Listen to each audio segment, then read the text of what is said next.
Shalom, shalom, gloire à Jésus-Christ, que le nom du Seigneur soit béni dans le nom de Jésus-Christ. Bien-aimé, merci de te connecter à moi à nouveau. Que Dieu te bénisse depuis ta position et qu'il te donne la bonne compréhension de sa parole et que cette parole soit inscrite sur la table de ton cœur afin que tu puisses la pratiquer chaque jour de ta vie au nom de Jésus-Christ. Bénissons le nom du Dieu tout-vivant qui permet qu'on se retrouve encore, qui bénit ces instants que nous allons passer donc à ses pieds. Alléluia. Gloire à Jésus-Christ. Gloire à Jésus-Christ. C'est la conclusion aujourd'hui que je vais vraiment tirer. Et pour conclure, je vais lire un passage dans le livre de Éphésiens 5 et le verset 29 qui dit ceci. Car jamais personne n'a haï sa propre chair, mais il la nourrit en prenant soin, comme Christ le fait pour l'Église. Car jamais un homme n'a haï sa propre chair. Personne sur cette terre ne se hait. Personne ne se hait. Alléluia. Donc, Dieu te demande ici, dans le livre des Galates, que je vais lire, notamment le verset 14 là, de Galates 5, qui dit « Car toute la loi est accomplie dans une seule parole, celle-ci, tu aimeras ton prochain comme toi-même. » Toute la loi de Dieu est accomplie dans une seule parole, tu aimeras ton prochain comme toi-même. Comme tu ne te hais pas, tu ne te détestes pas, mais tu prends soin de toi. Tu mets tout en œuvre pour que toi tu sois à l'aise, pour que tu vives bien. De cette même manière, tu t'aimes là. Dieu te demande d'aimer autrui, aimer ton semblable. Et il dit, quand tu le fais là, alors tu accomplis toute la loi de l'Éternel. Or, la loi de l'Éternel est une loi relationnelle. La relation qu'on a avec Dieu le Créateur, nous en tant que les créatures, comment entrer en contact avec Dieu, comment entrer en relation avec Dieu, comment marcher avec Dieu ici-bas. Deuxièmement, comment vivre avec son prochain. C'est tout ça là qui forme la loi de Dieu.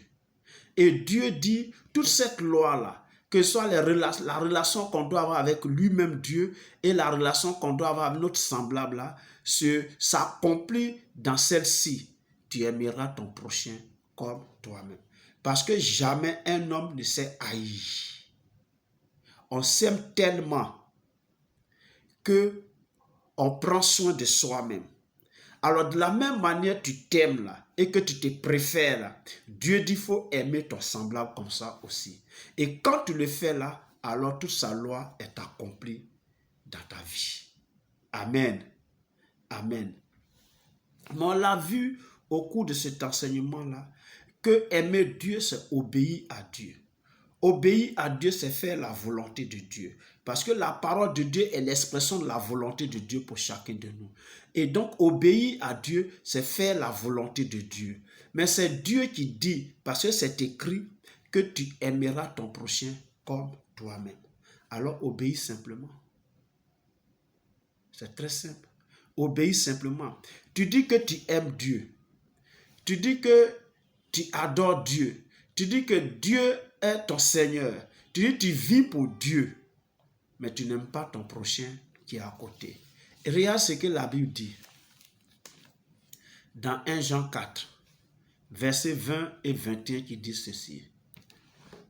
Si quelqu'un dit « J'aime Dieu » et qu'il haïsse son frère, c'est un menteur. Car celui qui n'aime pas son frère qu'il voit, comment peut-il aimer Dieu qui ne voit pas? Et le verset 21 dit, et nous avons de lui ce commandement, que celui qui aime Dieu aime aussi son frère. Alléluia. C'est vrai, tu dis que tu aimes Dieu, mais Dieu, il est esprit. Il est métaphysique. On ne voit pas Dieu. Tu ne peux pas dire que tu aimes Dieu et que tu vis pour Dieu. Et ton frère même que tu vois, ton semblable que tu vois, celui qui est visible devant toi là, tu vas le haïr. Il dit, c'est un menteur. Tu ne peux pas dire que tu aimes Dieu et haïr ton frère qui est physiquement devant toi. Tu es un menteur. C'est ce qu'on vient de lire. C'est ce qu'on vient de lire. Comment tu peux aimer celui que tu ne vois pas et haïr celui que tu vois? Tu ne dis pas vrai. Tu mens. Alléluia. Tu ne dis pas vrai. Et c'est pourquoi le passage de Galates là dit, toute la loi de Dieu trouve son accomplissement dans une seule parole, à savoir celle-ci: tu aimeras ton prochain comme toi-même.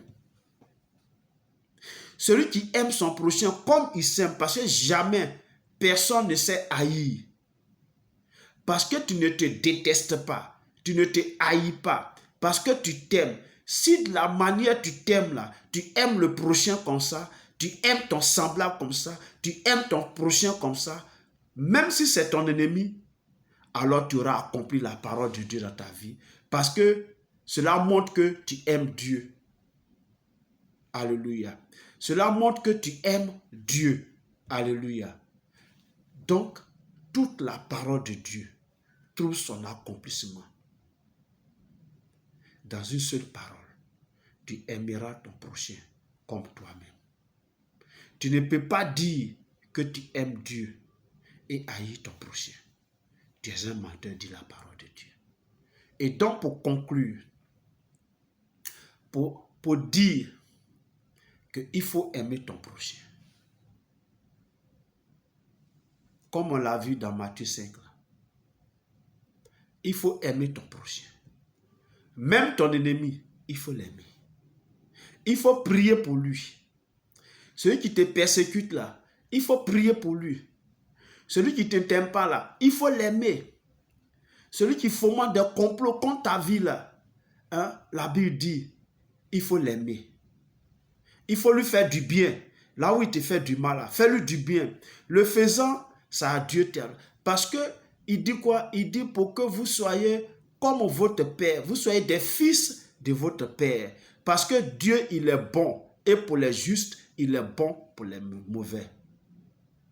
Dieu est bon pour les justes. Dieu est bon pour les mauvais. Si tu es fils de Dieu, si tu es enfant de Dieu, tu dois être bon pour les bons. Tu dois être bon pour les mauvais. Alléluia. Quand tu le fais, alors tu accomplis la volonté de Dieu dans ta vie. Voilà pourquoi est-ce que Galates 5, le verset 14 dit, toute la loi de Dieu trouve son accomplissement dans l'amour qu'on a pour le prochain, de la même manière qu'on s'aime. Tu aimeras ton prochain comme toi-même. Alors je pense et je crois qu'au sortir de cet enseignement, de cette série de vidéos-là, tu pratiqueras. Et tu ne verras plus des ennemis autour de toi. Quand bien même qu'ils existent, mais tu ne les verras pas comme tes ennemis. Mais tu vas les aimer. Tu vas prier pour eux. Tu vas leur faire du bien. Là où ils te font du mal, toi tu vas leur faire du bien. Alors tu verras la main de Dieu dans ta vie. Et tu verras combien de fois Dieu est bon envers ceux qui pratiquent sa parole. Dieu soit loué, que son nom soit célébré, que ton nom soit magnifié dans le nom de Jésus-Christ. Merci de t'avoir connecté à moi, de m'avoir suivi, d'avoir suivi cette série de vidéos d'enseignement sur ce passage de Galates 5, versets 13 à 14. Merci pour tout. La liberté à laquelle le Seigneur nous a appelés, c'est ça en réalité. Voilà. Dieu nous a appelés à la liberté, n'est-ce pas? Voilà. On ne doit pas prendre cette liberté pour prétexte pour mener une mauvaise vie. Amen, c'est ça veut dire. Parce que toute la loi de Dieu trouve son accomplissement dans une seule parole. Tu aimeras ton prochain comme toi-même. Sois richement béni. Que la grâce et la faveur de Dieu te localisent en ce jour et t'atteignent pour bouleverser ta vie, pour changer ton cœur, pour briser ton cœur et mettre l'amour du prochain dans ton cœur au nom de Jésus-Christ. Merci, merci et encore merci. Nous sommes donc à la prochaine. D'ici là, porte-toi bien dans le nom de Jésus-Christ. Amen.